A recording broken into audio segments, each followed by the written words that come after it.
Here we go. Hey, Hi, Ryan. How are you? how you doing?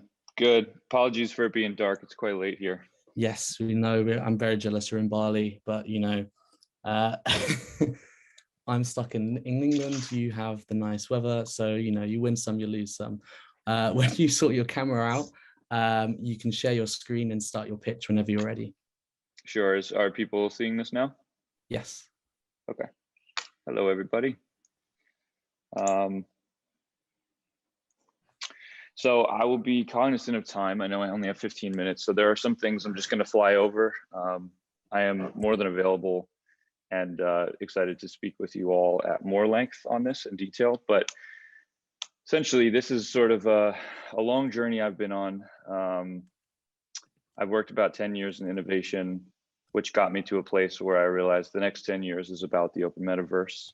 I was among the earliest, I think, kind of out collecting people and building tools, and have been, really excited to see Outlier Ventures and other groups sort of like, also kind of go through this paradigm shift and realize how important this is. So I incorporated a company called Crucible in 2018, which sort of set the early stages for what I knew to be a pretty long game. The vision is really that the metaverse is the internet built by game developers, and that for it to be open, it gives people ownership and sovereignty in their identities and their digital assets. So when people realize that they would rather own those things than rent them, that's when we will see an open metaverse. To me, this is a calling. Like I said, I've collected a lot of people in our community who also agree that this feels like a calling and that we're not victims to a future that might seem uncertain. We're called to architect it and build it. It matters, and we also believe it's inevitable. So every time there's a new big corporate or government move into the metaverse, the open side becomes that much more important. And there is an equal and opposite reaction that we are seeing from the people. The ecosystem I've developed is really larger than just one company or a token.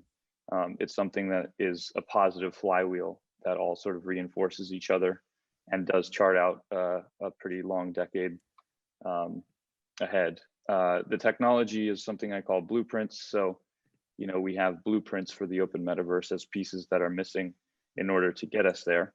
The first one we've developed is an SDK that goes into Unreal Engine and Unity. A lot of the sort of crypto world is focused on the web, which is great for accessibility. But we see that where people know how to build really great games and where game developers are these engines.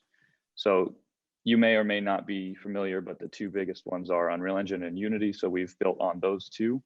I don't have time to go through the demo, but I'm happy to share this with you.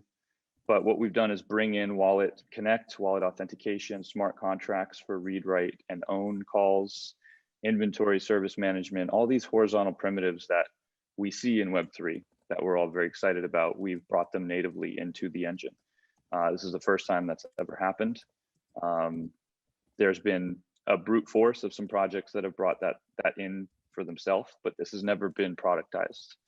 And so, we're in discussions not only with the communities of developers, but also the companies.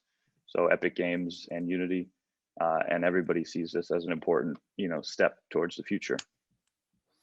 This is a little bit of the design. It's meant to look sort of like smoked glass so that it respects the game and blends into whatever style the game is. But essentially what we've done here is kind of define a persona as the next step after a PFP. So you take these identities in their PFP forms and you rig them and you make them playable, and then they become personas. So Emergence is this sort of layer that defines the relationship between what is in your wallet that you can own and prove ownership for, and then what gets rendered as creative tooling for game developers. There's a huge argument going on now because people see this as financial tooling or technical tooling, and they don't want that in their games, or they have some emotional reaction to that. But what we're trying to do is frame this so that it's creative tooling. Open Meta is a DAO. This goes beyond Crucible as a company. This DAO is just made up of people who care about an open metaverse. We've set this up as a Swiss association in Zug, so alongside all the other big protocols. I've done this extremely legally and compliantly, overly compliant, actually. The token is Ometa token. There's 1 billion in supply, and we have gone through 1 token sale.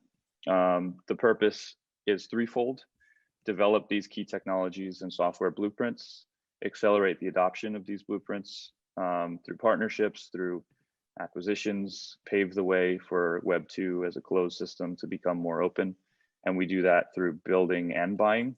So the community will use Emergence to build, and we will also create our treasury with a proposal system in order to fund and acquire things that are traditionally closed or things that are distressed. And we will also work together to move forward on standardization of these things. I will begin to talk about this more as like a production DAO. So I want the community to come together and produce things, code, vertical slices of games, NFT collections, papers published. The idea is that, we're actually producing and making decisions. And the value capture is through the token. And there is an incredible amount of value that is being talked about with the Metaverse. I think I've recently seen up to 15 trillion or some crazy number. The truth is, it's bigger than anything we've seen. I think we can all agree on that. If the corporate side of things is X amount of trillion, then the open side of things could very well be bigger. I think it's the moment for that. So there's really no coordination in the ecosystem. There's tons of people talking about this stuff. Everybody agrees on the true north, but there are many DAOs trying to do the same thing. There are tokens that are out there trying to do the same thing. And so, I really want to build something that creates a coordination of people, an operating principle for that. So with the first round, I've sort of chosen what I think is the Mount Rushmore of, people and companies in the open metaverse. Here are, 6 of them, but there were 50 in total in the round, and there are 100 members. Obviously, you guys know Outlier, but Animoca, Polygon, Dapper, Engine, Yield Guild, these names have been important, and they're all past $1 billion in valuation. With the products, these game spaces like Star Atlas, Wilder World, Pixel Links, Terra Virtua, these sort of names that are developing native game spaces to blockchain are actively testing, now with our product, and we're really happy to kind of gather this extended family. I'll kind of go over Crucible quickly. It's the lead developer of all of this, and it will become a game space development company by using our own tools and supporting the DAO. Here's the core team that we have. I've assembled the Avengers, in my opinion. I think it's taken a few rounds to get the right people, but I'm extremely happy with these people. And now I can confidently say that they're all in long term, and that I get answers from people like our architect that say that this is the most important thing that he'll work on in his life. So that's, it's always cool to see that kind of enthusiasm. I actually think of myself as part founder and part showrunner. So not only am I sort of a founder for the tech side of things, but I'm a showrunner for the story and the potential for what we can do on storytelling with this. There's also this idea for how we build utility in, but this is much further down the line. And then the future is, the technology stack, the production side of things, certain acquisitions, certain media, games and books. This is not public information yet, but the agency CAA, which is a large talent agency, is going to sign me personally. And I'm having discussions about how to give them a first look on the production side of this DAO, so we could cross that chasm into culture and really tell this story. I have a pitch with Comcast tomorrow about distribution with them. And we're thinking a lot about this story and that it's not being told in the right way right now. So this is a movement through storytelling. I have the Discord set up. We're certainly not a community with the most people in it, but I will say that I think that we are the highest quality of builders, people who are serious about building, not just people who are here for speculation, but the people who are actually building this stuff. So I've taken a lot of inspiration from Imagineering, the early days with Disney, and I've really organized this Discord and this DAO into different houses. So we have 14 houses, things like the House of Game Development, the House of Game Modding, Virtual Production, Virtual Fashion, Compliance, Technical Standards, and it acts as sort of like an organizing principle to let people know specifically where they fit in. So I'll just jump over here real quick, but you can see it. You know, you drop in, you kind of follow which house you want to be in, and you know, we have all kinds of activity here with the different houses, and it's really actually pretty interesting. So if you want to join this is discord.gg/open metaverse. One of the examples of emergence that's happened within the community is Jin and MetaMike here took what was a web asset given to artifact holders and actually extracted that environment and then imported it into Unreal Engine so that it became an actual playable environment. This is just week one of what we had happen, and I want to encourage these houses to collaborate more and basically think of the houses as like a creative process of this production DAO. The destination is that we all kind of own and do this together, because I think giving people ownership, giving them agency and the tools, creative tools to build, thinking about wallets as a new medium for storytelling, where the audience actually owns elements of the story and the atomic units are actually, you know, something that they can contribute to and financially can change their life. I think that's clearly what we're all seeing. That's why we're excited about Yuga. That's why we're excited about all this IP, you know. So the thing that we've done is really go into the engine where people know how to build games.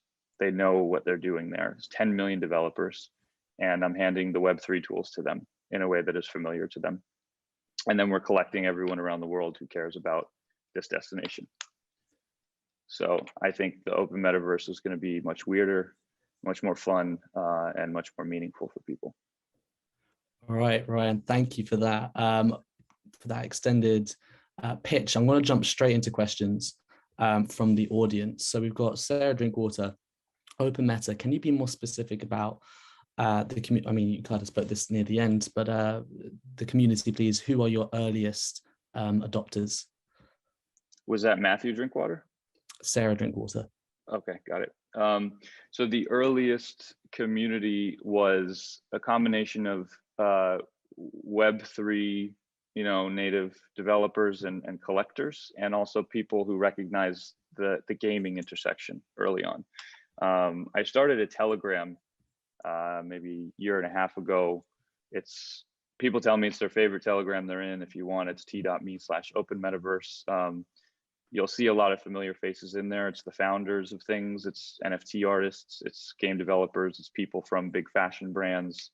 That's where the house idea came from, is that, you know, we're such a cross-disciplinary group of people because that's what's needed. I think the metaverse is the first space that actually requires you to be a polymath. It requires you to be self-directed in your education. And so, you know, a lot of our audience you might go to Twitter and they have 54 followers, you know, but there's some brilliant kid that's been playing games his whole life and like gets it immediately. And they're now just coming online to the spaces that we're used to. So they're not impressive in the metrics that you look at, but they're far more important than, you know, half of my investors in terms of being meaningful for this. So. All right, we have a lot of questions, and all I would say is, if you want to follow up with Ryan afterwards, I can link you up with him. So we'll just, for the last minute, I've got a question from Chelsea Jiang. Is Emergence applicable to all PFPs? If so, how do you enable this, say by giving SDKs? So this is the dirty truth of all of this, is that like we live in a cosmetic layer right now of a lot of cartoons on chain and a lot of roadmaps that have gaming and interoperability in them, but it's extremely difficult, and some might say impossible to get to what is in most people's imagination. So the question you're asking is, there's a PFP and maybe they give you an avatar as well, right? But there's FBX, there's GLTF, there's VRM, there's all these different standard files. And it's really about the output of what that rigged avatar is, right? So as an industry-wide thing, we need to come to that decision together. VRM out of Japan is what, you know, like a lot of the web-based things are doing. When you get into the engine and the actual games, you get like FBX and stuff like that. But I think if a PFP project is giving you, I'm sorry, we have a baby duck here. I'm sure you can hear it. If a PFP project is giving you an avatar, it's probably only on the roadmap. And if in the case of like Meebits or Fluff, for the ones that are further along, they're kind of figuring this out as well. So everybody's trying to figure out what the standard avatar file type is. But all right, we've chosen Unreal because everything in Unreal is going to work and be applicable with itself. We could ask questions all day long, but we've got to keep to a tight schedule. Sorry. We're 1 minute over. Thank you, Ryan, for your time today. I'm going to let the next team in. If you could just exit the call. Yeah, I'm Ryan at openmeta.xyz. Please feel free to reach out, or I'm sure Outlier will put us in touch. Thank you. All right. Thank you.